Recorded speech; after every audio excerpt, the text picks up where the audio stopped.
أعوذ بالله من الشيطان الرجيم بسم الله الرحمن الرحيم الحمد لله رب العالمين والصلاة والسلام على سيد المرسلين وعلى آله وصحبه أجمعين رب اشرح لي صدري ويسر لي أمري واحلل عقدة من لساني يفقه قولي سبحانك لا علم لنا إلا ما علمتنا إنك أنت العليم الحكيم ولا حول ولا قوة إلا بالله العلي العظيم. Jadi kita mula di muka surat 2.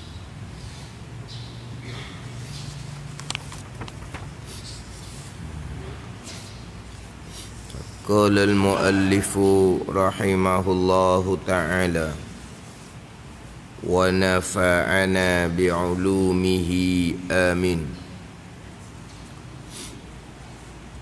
Bismillahirrahmanirrahim. Dia mulanya dia bismillah, tapi bismillah tu duduk di dalam hak atas tu. Dia ada Bismillahirrahmanirrahim, wabihi nasta'in. Kita nampaknya wabihi nasta'in dia mula di Bismillahirrahmanirrahim, wabihi nasta'in, alhamdulillahilladzi dalla biwujudihi jami'ul kainat. Bismillahirrahmanirrahim, wabihi nasta'inu, alhamdulillahilladzi dalla biwujudihi jami'ul kainati. Kemudian barulah disusuli dengan terjemahan.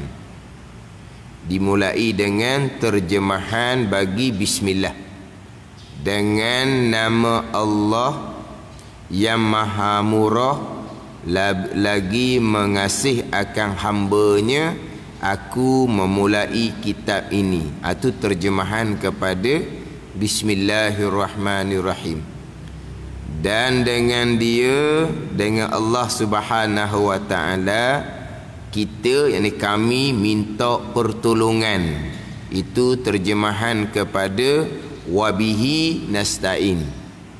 Segala puji bagi Allah yang menunjukkan dengan wujudnya itu oleh sekalian kainat. Terjemahan kepada alhamdulillahilladzi dalla biwujudihi jami'ul kainat. Dia setengah-setengah kitabnya Bismillahirrahmanirrahim, terus disusuli dengan terjemahan. Hak ni dak ni didatangkan 3 hok dalam kurungan tu, barulah dimulai dengan terjemahan. Dengan nama Allah yang maha murah lagi mengasih akan hambanya, aku memulai kitab ini. Aku memulai kitab ini. Aku memulai kitab ni, ini takdir bagi muta'allaq, bagi bismillah berharaf jar. Bismillah tu ada berharaf jar, dia ada tempat takluk dia, tempat gantung dia. Dengan nama Allah, dengan nama Allah, aku memulai kitab ini dengan nama Allah. Jadi dengan nama Allah tu takdir bagi tempat takluk Bismillahirrahmanirrahim. Tapi diubuh di belakang, dengan nama Allah yang amat murah lagi mengasih akan hambanya, aku memulai kitab ini. Setengah kitab dia bubuh depan, aku memulai kitab ini dengan nama Allah. Dia takdirkan muta'allaq, tepat gantung bismillah dengan nama Allah ni, bubuh depan pun boleh, bubuh di belakang pun boleh. Muta'allaq duduk depan boleh, muta'allaq duduk mutaakhir pun boleh. Apa dah ni? Berdepan pun boleh. Aku memulai kitab ini dengan nama Allah. Ataupun aku dengan nama Allah aku memulai kitab ini. Tapi hak aula, hak comelnya, hak macam dalam kitab ni. Bubuh muta'allaq tepat gantung dengan nama Allah tu bubuh kemudian. Bubuhnya kemudian.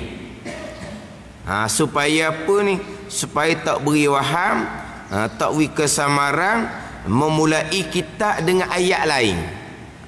Kita mula kitab ni dengan Bismillahirrahmanirrahim. Tiba-tiba memulai kitab dengan aku memulai kitab ini dengan nama Allah. Jadi ada hak lain depan. Jadi kita nak kitab ni memulai dengan Bismillahirrahmanirrahim. Terjemah tu dulu.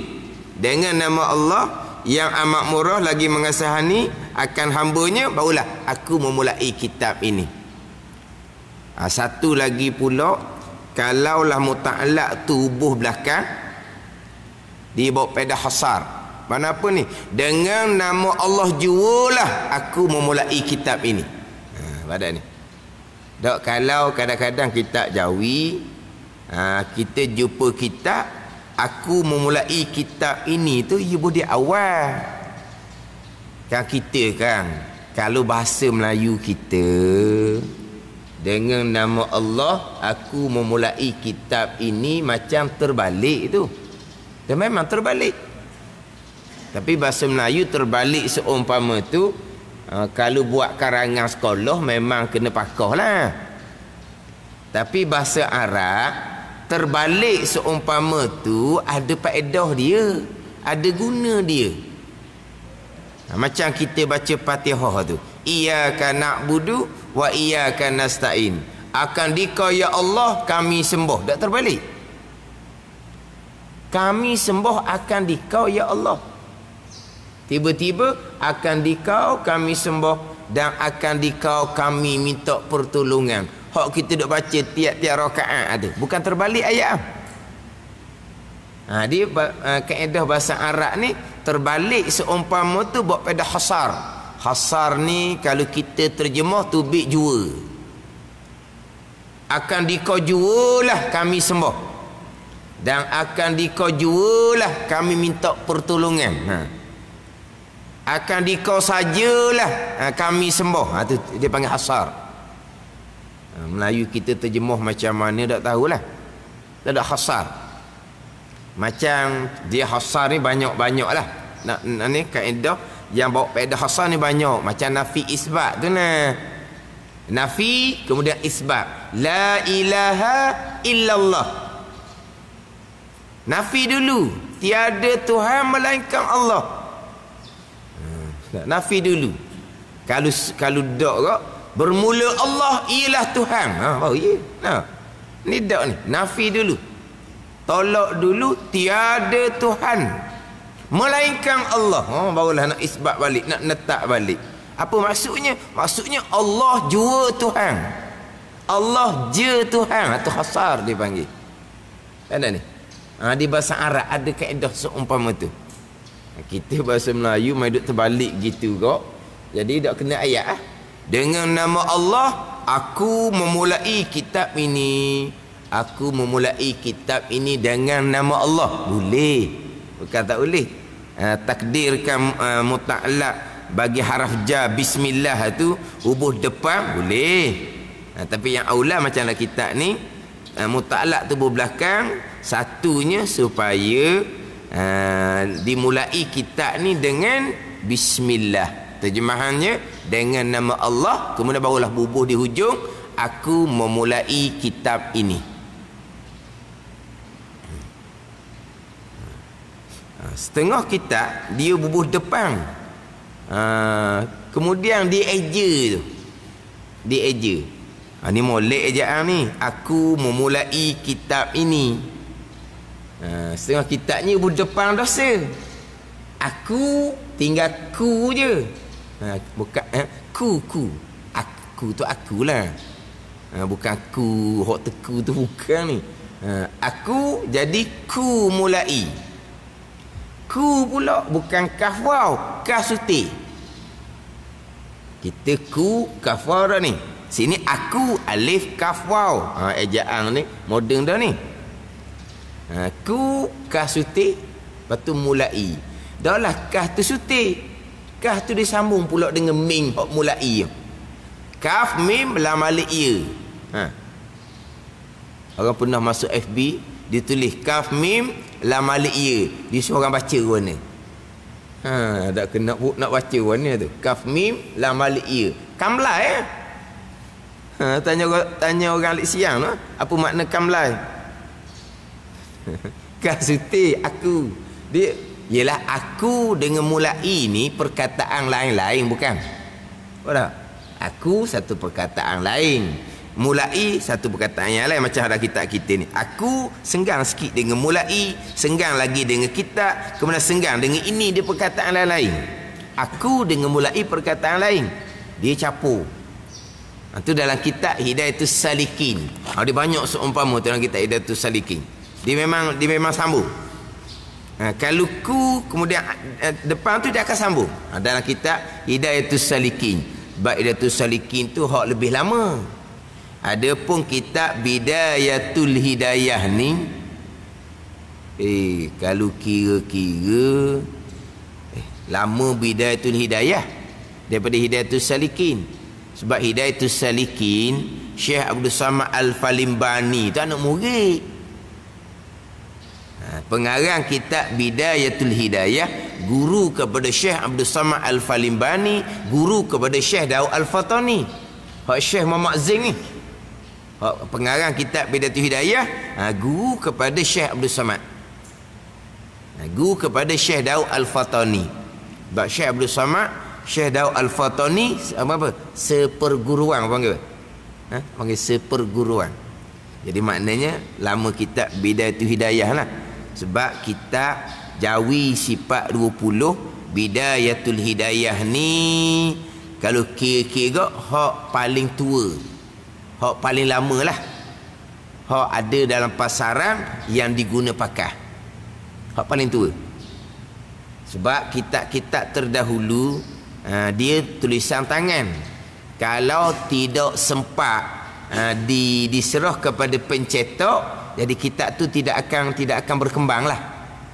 Tulisan tangan, mana apabila tulisan tangan ni, anak murid yang pertama tulis dengan tangan lagi, lepas tu habis gitu je lah.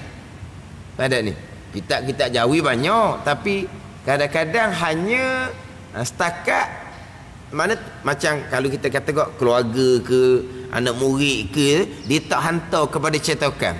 Bila tak hantar pada cetakan kok tak berkembang lah. Hantar pada cetakan barulah berkembang. Jadi kalau kira ada cetakan yang paling tua, Bidayatul Hidayah, 1170 Hijri, 1756 Hijri, 1756 Masihi, 1170 Hijri. Lama mana? Orang hoduk ngaji paridah tu, tu 13 tu kemudian dah 13 Hijri. Ni 1170 Hijri ni. Hak paridah 13. Mana tekah dua tu 100 tahun lebih. Cuma hak dia panggil apa tu di tepi kitab Bidayatul Hidayah ni, di tepi tu panggil apa, nota kaki. Tu hak Syekh Ahmad Al-Fatani paridah. Tuang kitab Faridatul Faraid, Syekh Ahmad Al-Fatani. Hak nota kaki luar tu hak dia. Nota kaki luar tu hak tu hak kemudian. Hak nota kaki luar tu 1303 Hijri. Hak nota kaki luar tu kitab 1170 Hijri. Ni hak paling tua yang ada di pasaran. Jadi nak kira macam tadi tu, nak balik kepada Hidayatus Salikin, orang kata ejaan dia tu agak lama sikit lah. Tapi kalau kira ni lama lagi. Sama-sama Indonesia. Pengarang kitab Bidayatul Hidayah Syekh Muhammad Zain Indonesia. Syekh Muhammad Zain ni pun Indonesia. Syekh Abdul Samad Al-Falimbani pun Indonesia. Tapi kalau kira dia punya tulisan ni kira moden dah lah. Aku memulai kitab ini. Jadi diterjemah kepada Bismillahirrahmanirrahim dengan nama Allah. Jadi kita pengarang kitab memulai kitab ini bertolong dengan nama Allah. Boleh ke bertolong dengan nama Allah? Bertolong dengan Allah Ta'ala lah. Bukan bertolong dengan nama, bertolong dengan Allah Subhanahu Wa Ta'ala. Bertolong dengan Tuhan. Di sini bertolong dengan nama. Tak apa, boleh. Walaupun sebenarnya bukan minta tolong dengan nama, minta tolong dengan Allah Subhanahu Wa Ta'ala. Minta tolong dengan Tuhan yang wajib ada. Dengan nama Allah yang Maha Murah, lagi mengasih akan hambanya. Ni terjemahan hak biasa semualah. Pemurah, penyayang. Ni hak terjemahan hak biasa. Pemurah, penyayang. Tapi terjemahan dalam kitab-kitab hak lebih besarnya dia banyaklah terjemahan dia nya. Tapi kita hak biasanya pemurah, penyayang. Ar-Rahman, pemurah, Ar-Rahim, penyayang. Pemurah, penyayang. Dia pemurah, penyayang ni. Ada pula dia kata tak boleh nak terjemah Ar-Rahman, pemurah, Ar-Rahim, penyayang. Sebab serupa dengan manusia pula. Kan manusia ada pemurah kan. Kan manusia ada penyayang kan. Tak penyayang, ibu yang penyayang. Lepas tu nak terjemah macam mana? Ar-Rahman, Ar-Rahman. Itu bukan terjemah kata. Ar-Rahman terjemahkan dengan Ar-Rahman. Ar-Rahman terjemah dengan Ar-Rahman, tak panggil terjemah. Sebab terjemah ni balik bahasa. Ar-Rahman terjemahnya Ar-Rahman. Sebut terjemah salah dah. Sebab terjemah ni balik bahasa.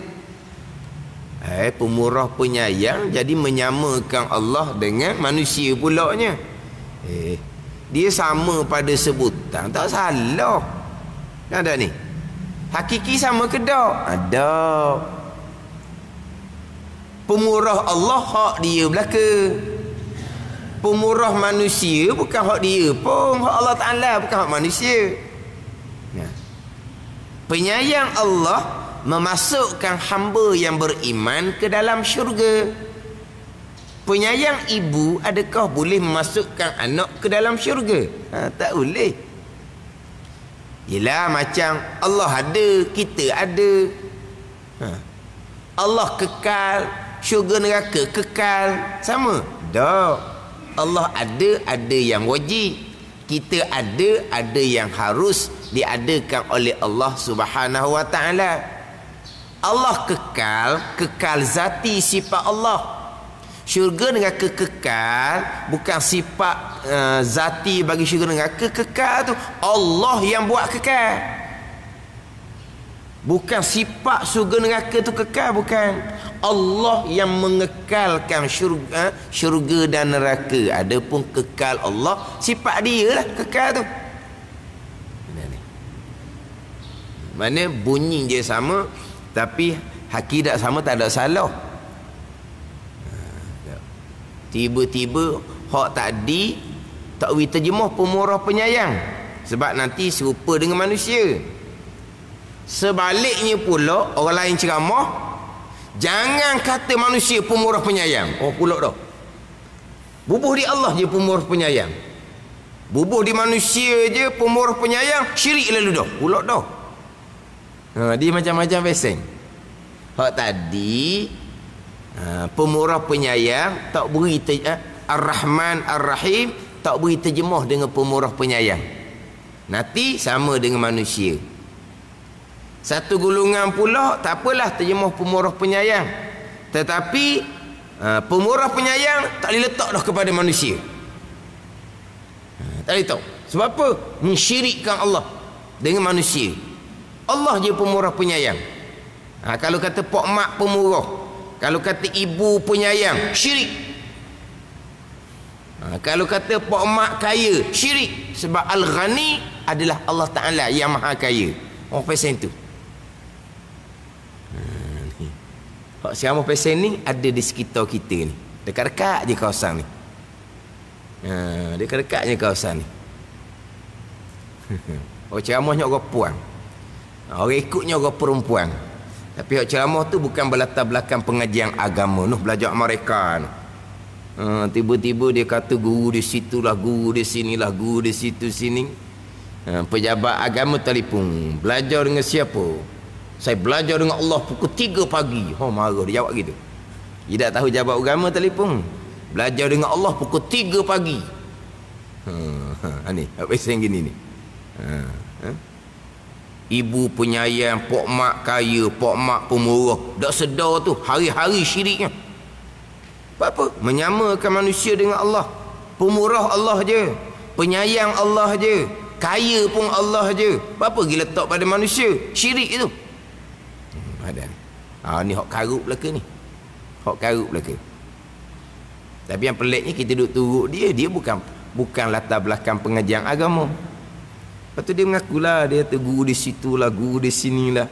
Tapi hak jabat agama telefon tu baru ni guru dia berguru dengan Allah pukul 3 pagi. Kena beringat tu. Mudah-mudah mensyirikkan orang. Mudah mensyirik, mengkafirkan orang. Dia main duduk pok mak kaya, pok mak pemurah, ibu penyayang. Hak Tuhan tu apa bubuh di manusia. Tak. Sebut je. Allah bersifat dengan sifat kudrah. Kita pun bersifat dengan sifat kudrah juga. Kudrah Allah, kudrah qadim. Kudrah kita, kudrah hadis. Kudrah yang baru. Kudrah Allah menjadikan segala-gala. Kudrah kita tak bekas sama sekali. Gitu je lah. Kan kita ahli sunnah wal jamaah kan. Kita ada kudrah. Kudrah kita panggil tenaga tu nah. Kita ada kudrah. Dan Allah bersifat dengan sifat kudrah. Kita bersifat dengan sifat kudrah. Sifat kudrah Allah qadim. Sifat kudrah kita baharu. Sifat kudrah Allah mengada meniada. Sifat kudrah kita tak bekas sama sekali. Sama kok mana?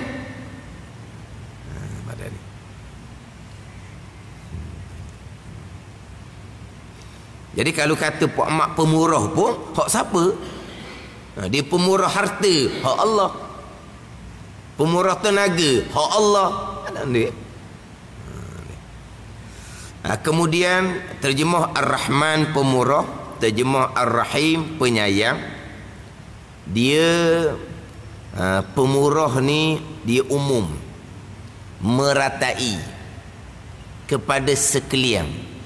Adapun mengasihani, kasih sayang hanyalah kepada hambanya yang mukmin di hari akhirat. Ada kena gitu.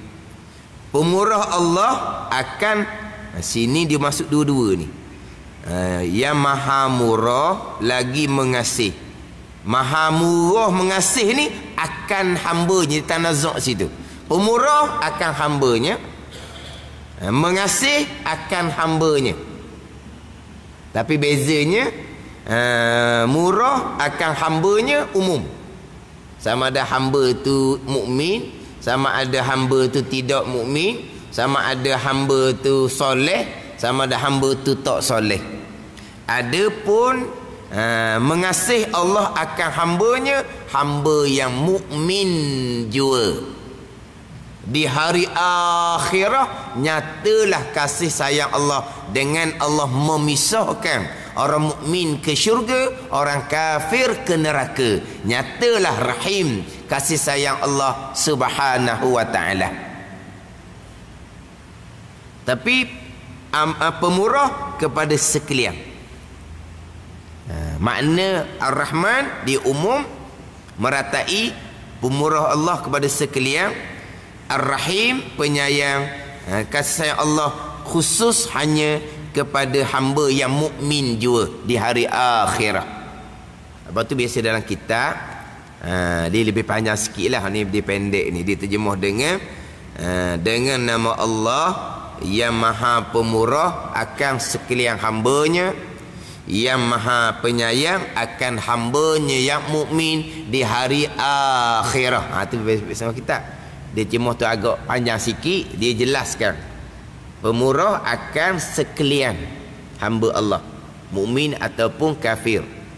Mengasihani hanya kepada hamba yang mukmin di hari akhirat. Tu hak biasa, hak terjemahan yang lebih panjang. Dia makna Ar-Rahman umum, makna Ar-Rahim khas. Umum ni pemurah akan sekalian, tu umum, meratai. Penyayang khas, khusus hanya kepada hamba yang mukmin juga. Tetapi asma Ar-Rahman, nama Allah Ar-Rahman ni boleh letak kepada manusia tanpa bubuh abdu. Terbalik. Ar-Rahman makna dia mengasihi, pemurah akan sekalian, umum. Tapi lafaz Rahman, nama Rahman khas hanya boleh letak kepada Allah Subhanahu wa taala je. Letak kepada manusia Abdur Rahman. Bubuh Rahman saja haram, tak boleh.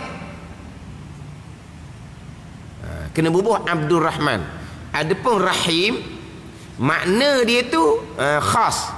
Mana apa? Mengasihani hanya akan hamba yang mukmin juga di dalam akhirat. Tapi asma nama Rahim ni umum, letak kepada orang tak buat abdu pun tak salah. Nama dia Rahim bin Abdullah, boleh. Tapi disunatkan kita bubuh Abdur Rahim. Tapi kalau dibubuh Rahim saja boleh. Rahim saja tu nama Allah tapi umum. Nak letak kepada manusia pun boleh nama Rahim tu, walaupun tak buat abdu sekalipun. Tapi hak sunatnya bubuh Abdur Rahim. Sebab kadang-kadang ada nama orang kan Rahim saja, Rahman tak boleh. Rahman dikena bubuh Abdur Rahman, sebab nama Rahman khas kepada Allah Subhanahu wa taala. Jadi lafaz Ar-Rahman, nama dia tu khas kepada Allah Ta'ala. Tapi makna dia umum, pemurah akan sekalian.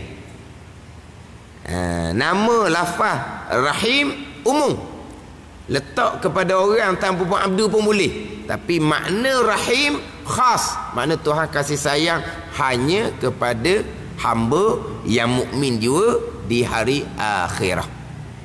Habis. Dia gitulah biasanya. Ngaji pondok, dia bawa pasal gitulah. Masuk kampung pun jadi bawa pasal gitu jugalah. Kalau nak baca seterik selesai je lah. Ada ni. Mana kita ada, insya-Allah pagi ni kita perhabis terjemahan hak Bismillahirrahmanirrahim. Terjemahan wabihi nasta'in, dan dengan dia kita minta tolong tu minggu depan lah pula dah. Gitulah.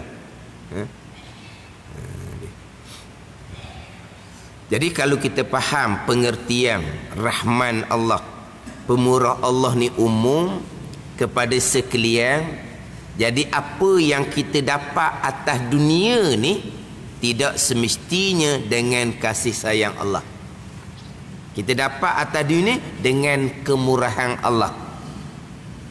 Bila kita dapat ni dengan kemurahan Allah, itu bukan bukti tandaan kita dikasihani, kita dikasih oleh Allah Subhanahu wa taala. Ada ni. Sebab atas dunia ni Tuhan beri dengan kemurahan Allah. Beri dia kasih sayang di hari akhirat. Syurga kepada orang-orang yang beriman. Adapun hak dapat atas dunia ni dengan kemurahan Allah Subhanahu wa taala. Boleh pakak tinggi, boleh harta banyak, dirinya sehat molek, itu datang daripada kemurahan Allah Subhanahu wa taala. Bukan itu jadi bukti bahawa Tuhan kasih sayang kepada kita. Kalau Tuhan tak kasih sayang, takkan Tuhan wi senang hidup, Tuhan wi pakak tinggi, Tuhan wi sehat. Tak, itu kemurahan Allah. Kemurahan Allah ni umum, sama ada orang tu orang beriman ataupun tidak, orang tu orang soleh ataupun tidak. Sebab terkadang orang ni dia salah faham. Bila dia dapat kesenangan, dapat pangkat yang tinggi, dapat kejayaan atas dunia, itu menunjukkan bahawa Tuhan redha, Tuhan sayang, Tuhan kasih, tu jahil. Hak Tuhan redha, hak Tuhan sayang, hak Tuhan kasih, hak Tuhan bersama adalah orang-orang yang beriman jua. Ada ni. Hak tu hak Tuhan redha, hak Tuhan kasih, hak Tuhan bersama. Adapun kalau tidak beriman, Tuhan tidak redha, Tuhan tidak kasih, Tuhan tidak bersama, dah Tuhan bagai-bagai itu rahman, kemurahan Allah Subhanahu wa taala.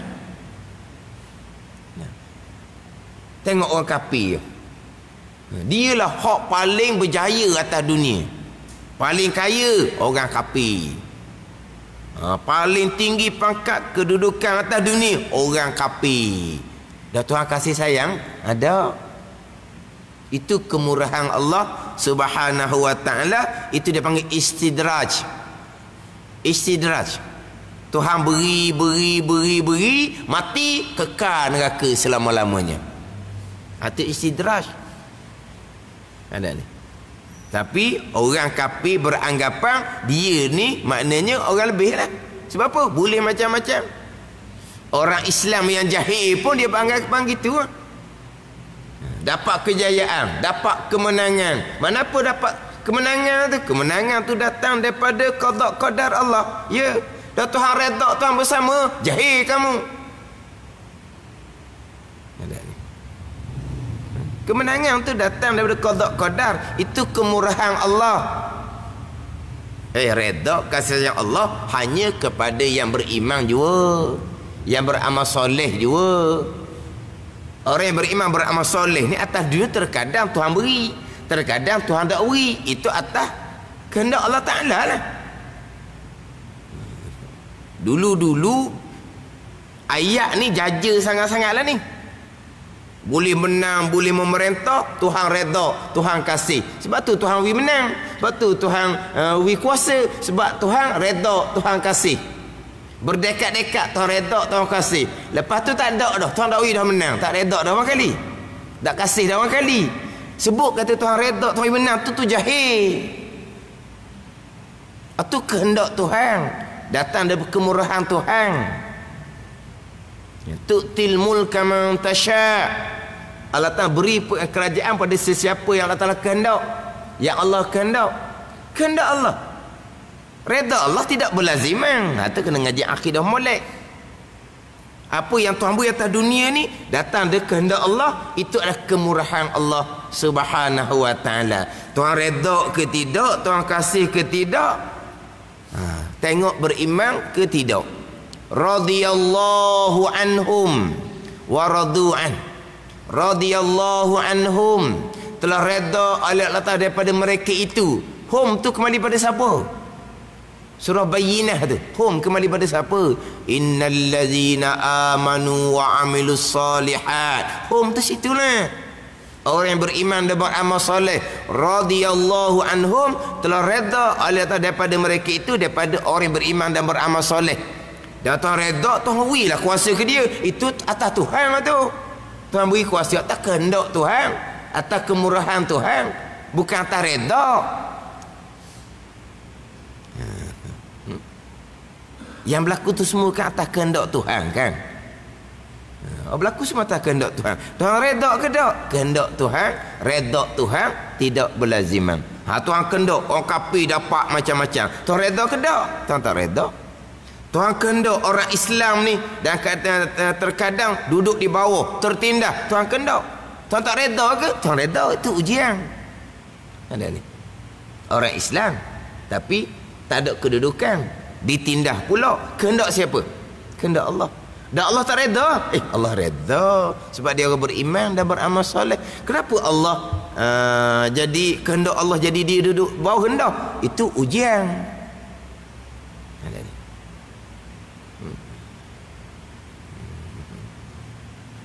Timbul pula hak baru pula duk atas. Tuhan redha pula dianya pula. Sama-sama jahil. 2 kali 5, 5 kali 2. Hak selama ni Tuhan redha, Tuhan kasih, Tuhan bersama, senyap dah. Sebab tak ada dah. Naik hak baru, mereka pula Tuhan redha, Tuhan bersama, Tuhan kasih. Sebab apa? Sebab boleh duduk atas. Kata 2 kali 5, 5 kali 2, sama-sama jahil akidah. Apa yang berlaku, apa yang Tuhan kurniakan atas dunia ni, itu datang dari kemurahan. Kemurahan Allah umum kepada sekalian. Kasih sayang Allah hanya kepada hamba yang beriman dan beramal soleh. Itu je. Tadi dah Tuhan beri atas nama istidraj. Istidraj ni ialah terjemah bahasa standard macam mana wallahu alam lah. Istidraj ni, kalau saya mengaji tu guru semua dengan permua. Tak ada permua. Kita permua ni macam dengan anak-anak dah. Allah, mua sungguh anak dia. Dah ayah dia buat gitu, jadi mua. Tak ada mua. Kita permua ni maksudnya beri bukan kasih. Bukan sayang, bukan redha. Dah munak sangat ambil depan masa, kena. Itu makna istidraj. Biasa tu saya buat misalnya, dia buat misal air daging. Air daging lain, air daging air kapung lain. Air daging ni malang pasang lapu supaya boleh makan. Malang pasang lapu supaya boleh makan. Ayam kapung malang gelap, tak boleh makan. Jadi air daging ni beri makan. Tuan dia kasih ke? Tak, nak jual. Ayam kapung hok gelap tak boleh makan malam tu, siapa aku sudah dia tak semelih pun. Pada mampu gitu je. Apa? Sayang nak semelih. Tapi kalau tengok juga air daging ya tuan dia kasih. Siang malam boleh makan. Nak kasih. Tak, nak jual. Samalah Tuhan beri, dia derhaka, akhir sampai di hari akhirah nerakalah dianya. Itu istidraj dia panggil. Dalam ayat falamma nasu ma zukiru fatahna alaihim abwaba kulli syai hatta iza farihu bima utu akhaznahum baghtah. Apabila lupa mereka itu akan barang yang diperingatkan akan mereka itu, kami akan buka atasnya bagai-bagai daripada segala nikmat. Ia lupa ke Tuhan? Tapi Tuhan buka bagai-bagai nikmat. Dengan kekayaan, dengan pangkat, dengan kesenangan, dengan kejayaan. Ia lupa ke Tuhan? Tapi Tuhan buka bagai-bagai. Hatta iza farihu bima utu, sehingga dia gembira dengan apa yang Tuhan beri. Kadang-kadang dia rasa pulaknya Tuhan kasih ke dia. Sebab Tuhan beri macam-macam. Akhaznahum baghtah, Tuhan akan retak secara apa? Mengejut. Mati neraka. Faham tak ni? Orang kata istidraj, hak tu hak paling ditakuti. Boleh tengok ke Tuhan kasih dah lah, boleh bagai-bagai. Kena istidraj. Kadang-kadang kita mitok boleh. Hebat dah kita ni.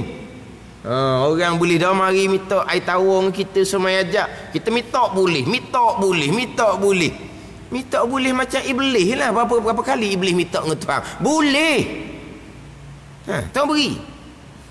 Nabi Musa AS mitok dengan Tuhan supaya lepas dia sesak di padang pasir tu 40 tahun baru boleh.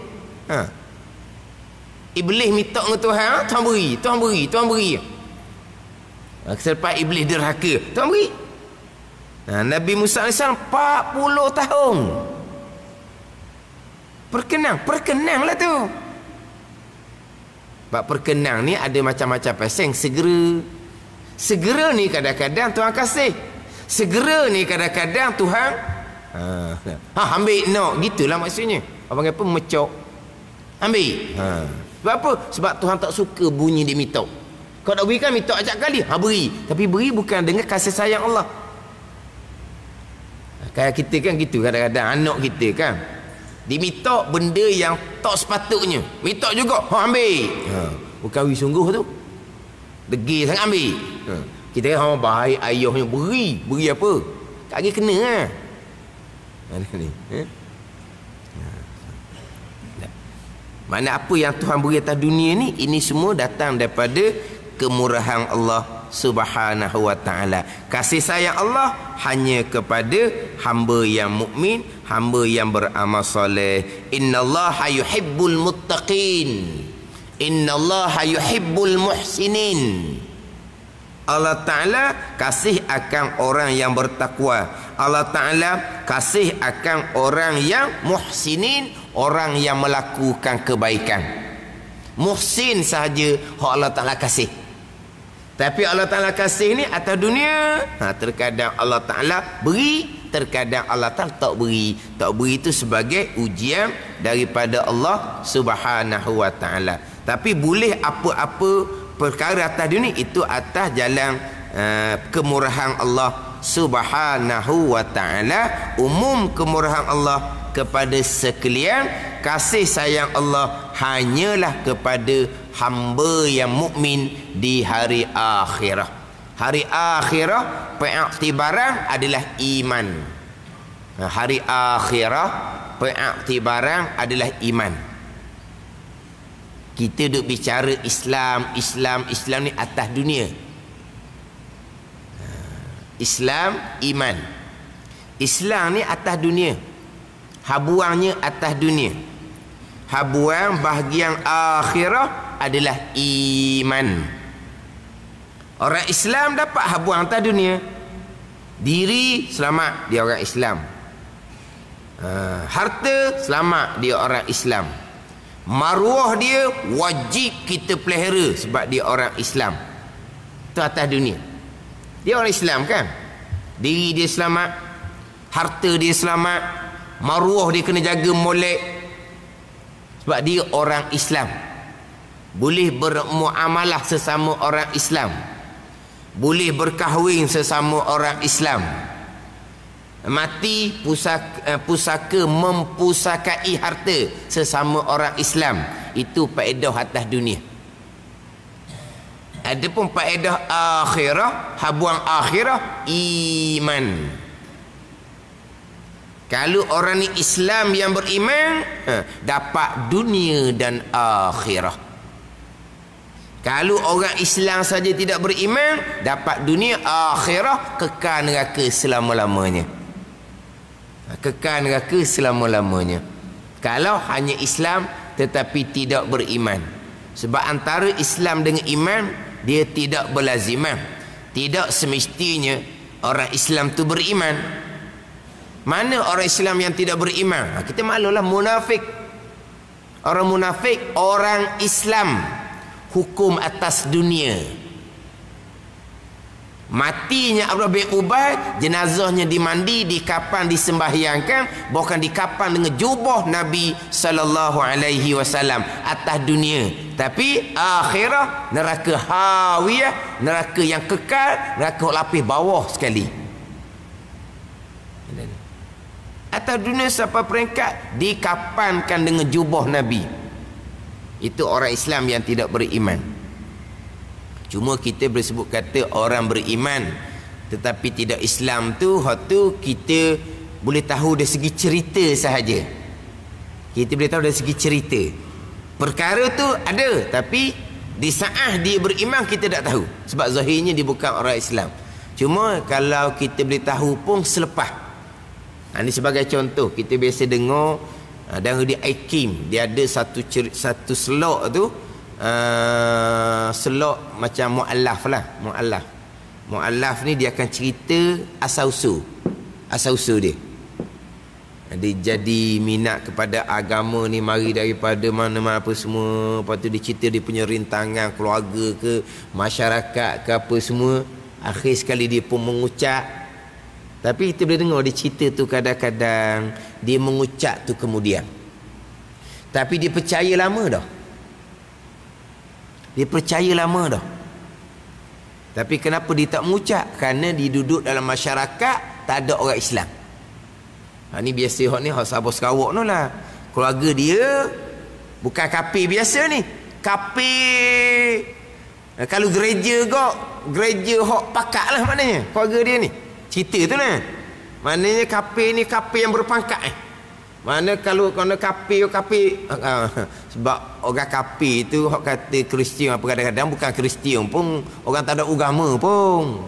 Ada ni. Ni hok memang Kristian sungguh. Jadi dia ada kekangan. Sebab apa? Sebab ada kapur. Bahaya. Kalau dia menzahirkan dengan mengucap dua kalimah syahadah, tapi punya dia percaya tu percaya sungguh dah. Dia cerita percaya tu kerana dia berkawan, kerana cikgu, kerana ustaz, kerana macam-macam lah dia lah dia punya asal dia tu. Jadi timbul kepercayaan, dia membaca, dia mengkaji, dia mendengar rakaman-rakaman, ceramah-ceramah apa semua. Dia memang percaya sungguh-sungguh dah kepada Allah, percaya pada Nabi SAW. Tapi kekangan pada masa itunya dia tak berani nak menzahirkan sebagai orang Islam dengan mengucap dua kalimah syahadah. Bila dia berani menzahirkan, dia pun berpindah ke KL, sambung pelajaran, masuk universiti, jauh daripada keluarga. Barulah dia pun mengucap dua kalimah syahadah. Zahirlah dia sebagai orang Islam. Iman dia lama dah. Dia percaya pada Allah dan Rasul, berimanlah dianya. Ada ni. Dia nak sah iman tak bergantung kepada asyhadu alla ilaha illallah wa asyhadu anna Muhammadar Rasulullah. Asyhadu alla ilaha illallah ni habuan zahir. Nak menzahirkan bahawa di dalam kita tu beriman, mengucaplah dua kalimah syahadah. Nak menzahirkan hak dalam ni. Tapi hak dalam tu sebelum dia menzahirkan, ada dah hak dalam iman tu, sah dah imannya. Tapi iman sajalah, Islam tak ada. Maka dia wajib mengucap. Dia nak mengucap ada kekangan, bahaya, dia pun tak mengucap. Macam mana iman dia? Sah. Tidak mengucap asyhadu alla ilaha illallah tu zahir. Nak sah iman tidak bergantung pada zahir tu.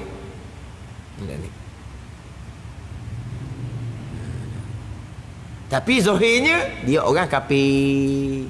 Di sisi Allah dia orang beriman. Hukum atas dunia dia orang kafir. Kalau dia mati masa tu kafir. Tak ada orang tahu dia beriman. Iman duduk dalam. Nak tahu dia kena ucap. Dah dia tak berani nak ucap. Tak zahirlah iman dia kepada orang, kepada kita semua tak zahir. Dia mati kafir. Kafir di sisi dunia. Di sisi Allah beriman, ahli syurga. Kalau dia mati, ni cerita ni tak matilah sebab dia masuk Islam dah kemudian. Dia cerita hak latar belakang dia. Kalau dia mati, kafir. Kafir orang dia beriman. Beriman di sisi Allah. Dah kata kafir di sisi dunia.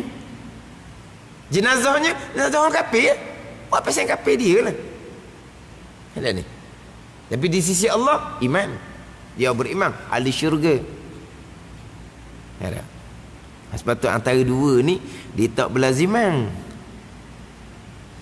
Termasuk orang yang mengucap tu sendiri pun beriman ke tak? Abdullah bin Ubay bukan setakat mengucap. Masuk majlis ilmu Nabi SAW, berjemaah di belakang Nabi SAW, tapi kekal kafir di sisi Allah Subhanahu wa taala. Bos setakat mengucap. Ada orang mengucap ni semata-mata kerana nak berkahwin dengan orang Melayu. Kalau tak mengucap tak boleh berkahwin dengan orang Melayu. Kasih sayang punya pasal disanggup mengucap. Hati tak percaya Sebut Allah tak ada hati dia. Sebut Nabi Muhammad, sebut nama Muhammad tu dia rasa gerang dah. Dia rasa tak berahi dah hati dia. Tapi tak ada arah lah, kerana dia nak kat orang. Kasih sayang punya pasal dia pun mengucap. Hati dia tak percaya. Dia orang Islam pada zahir, sebab dia mengucap dengan sukarela Islam lah. Beriman? Tidak. Kafir di sisi Allah Subhanahu wa ta'ala.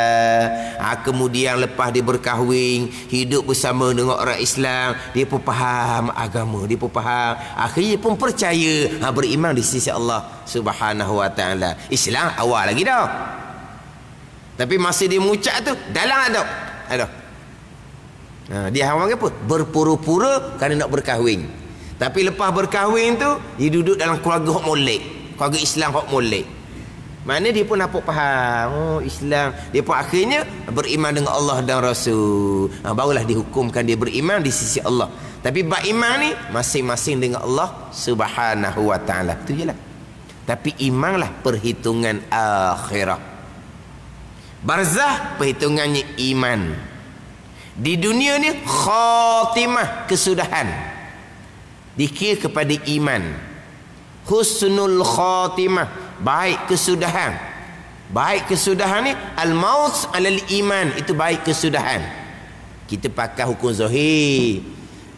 Mati hari Jumaat, malam Jumaat, mati dalam keadaan pakaian sembahyang, mati dalam sembahyang, mati tanah haram Mekah Madinah. Zahirnya dia orang baik, mudah-mudahan dia baik. Baik kesudahan iman masing-masing. Baik kesudahan iman masing-masing, itu husnul khatimah, al-maut alal iman, mati dalam keadaan beriman. Cuma kita zon baik, jangka baik, dia orang yang beriman. Ni kadang-kadang kita ni kalau mati uduh sikit lah, mati dalam jambang. Khatimah, kesudahan tidak comel tu mati dalam jambang. Dah lah mati dalam jambang, lambat pula jumpa. Maksud tak khabar tu kan, berapa hari duduk dalam tu. Sebab apa? Keluarga dia tak tahu, dia tak ada. Rumah banyak. Kalau rumah suti tak balik, carilah. Dah rumah 2-3 hotel, bini ramai. Akhirnya hak nu tak balik giliran dia. Hak nu pula tak balik sebab bukan giliran dia. Hak giliran ni pula tak balik pada giliran dia. Padahal kawan tu mati dah. Tu. Mati mana? Mati dah jambang. Jumpa pula lambat. Ni orang tak baik. Jangan. Ada ni. Dia accident. Mana nazak. Orang pun dia aja mengucap la ilaha illallah. Tak turut, mati gitu je. Allah mati dia, mati tak mengucap. Allah lah, mati tak balik tu dia anggap. Jangan waktu. Kita aja mengucap tu. Aja mengucap tu sunat, bukan wajib pun. Dah Nabi kata man kana akhiru kalamihi la ilaha illallah dakhala jannah tu. Siapa yang akhir kalam dengan la ilaha illallah jannah, akhir kalam dengan la ilaha illallah serta hati beriman. Tahu ada faedah dia mengucap tu. Kalau dia kata la ilaha illallah masuk syurga ni serta dengan iman. Kalau mulut je menyebut tapi tidak beriman, tak ada juga syurganya. Dia tak mengucap tapi dia beriman, syurga juga. Batu ajar mengucap ni sunat, bukan wajib. Sebab apa? Sebab di perkiraan ketika tu iman masing-masing. Di perkiraan khatimah iman, barzah pun iman, akhirah pun perhitungan dia iman. Ada ni. Tapi iman kita ni dia ada iman yang kuat, ada iman yang tak kuat, ada iman yang tebal, ada iman yang nipis. Itu bergantung kepada ihsan amal ibadah kita kepada Allah Subhanahu wa taala. Sebab kalau iman ni lemah kerana tidak ada ihsan, tidak ada pengabdian diri kita kepada Allah, dibimbangi dekat nak mati, fitnah hak besar, fitnah dekat nak mati, syaitan mai goda sungguh-sungguh. Sebab di situ adalah kemuncak dia. Sebab khatimah tu kemuncak dia. Kalau syaitan tu berjaya, berjayalah dia. Kalau kita berjaya ketika tu dengan pertolongan Allah, kita selamat ketika tu, berjayalah kita, gagallah syaitan. Ada sekarang pada masa kita segar ni, syaitan goda kita. Kita turut syaitan, kita sedar, kita bertaubah kembali, menangis pula syaitannya. Tapi di dekat nak mati itulah kemuncak dia. Batu dekat nak mati ni syaitan akan kumung seumpama semut kumung manisan. Ketika tu. Jadi ketika tu bergantung pada kekuatan iman masing-masing. Iman ni bergantung kepada amal ibadah serta pertolongan dan perlindungan daripada Allah Subhanahu wa taala. Tapi nak ceritanya iman. Itu perkiraan khatimah, perkiraan barzah, dan iman perkiraan akhirah. Kasih sayang Allah hanyalah kepada hamba yang beriman di hari akhirah dengan dimasukkan beriman ke dalam syurga. Dengan nama Allah yang Maha Murah, lebih masih akan hambanya. Aku, mana Syekh Muhammad Zain, Syekh Muhammad Zain. Nah, kadang-kadang nama tuan kitab pun tukar semua. Syekh Muhammad Zain, aku ni memulai kitab ini, memulai kitab Bidayatul Hidayah, terjemahan kepada Bismillahirrahmanirrahim. Dan dengan dia, dengan Allah, kita, yakni kami, minta pertolongan. Ini terbalik belaka ni. Dengan dia, dengan Allah, kita minta pertolongan. Terbalik lah. Kita minta tolong dengan Allah, bukan dengan Allah kita minta tolong. Terbalik. Terbalik tadilah hasar. Dengan Allah jualah kita minta tolong. Gitulah. Terbalik ni kata nisbah bahasa Melayu kita. Bahasa Arab pun dipanggil terbalik juga, tapi terbalik bahasa Arab ni ada tujuan. Kalau bahasa Melayu buat terbalik, memang kena tak boleh markah lah. Tapi Arab pun dipanggil terbalik juga ni. Tapi terbalik kaedah bahasa Arab ni memang ada tujuan. Bukan kata bahasa Arab tak terbalik gini. Dia sebut dalam kaedah tu taqdimu ma ta'khir yufidul hasra. Dia mendahulukan barang yang sepatut duduk belakang. Dengan dia kita minta tolong. Dengan dia berbelakang lah sepatutnya, berdepan. Mana terbalik juga nisbah bahasa Arab, tapi ada guna yufidul hasra, hasar. Dan dengan dia lah, dengan Allah, Allah jualah kita minta tolong. Kita tidak minta tolong selain daripada Allah Subhanahu wa ta'ala. Itu pada hakiki dia lah. Hak pada syariatnya, tolong menolong sesama kita adalah sunnah Nabi sallallahu alaihi wasallam. Tapi hakikinya wa iyyaka nasta'in, tu hakiki. Akan dikau ya Allah kami minta tolong, tu hak hakiki. Hak asbab ni kita minta tolong sesama kita, itu sunnah Nabi sallallahu alaihi wasallam. Wallahu a'lam. Bismillahirrahmanirrahim. Alhamdulillahirabbil alamin. Wassalatu wassalamu ala sayyidil mursalin wa ala alihi wa sahbihi ajma'in. Allahumma aftah alaina futuhal arifin. Allahumma allimna ilma akdamin wa fahimna famas sabiqin warzuqna ruqat talibin. Allahumma zidna ilma wa alhiqna bis salihin. Wa sallallahu ala sayyidina Muhammadin wa ala alihi wa sahbihi wa sallam. Walhamdulillahi rabbil alamin.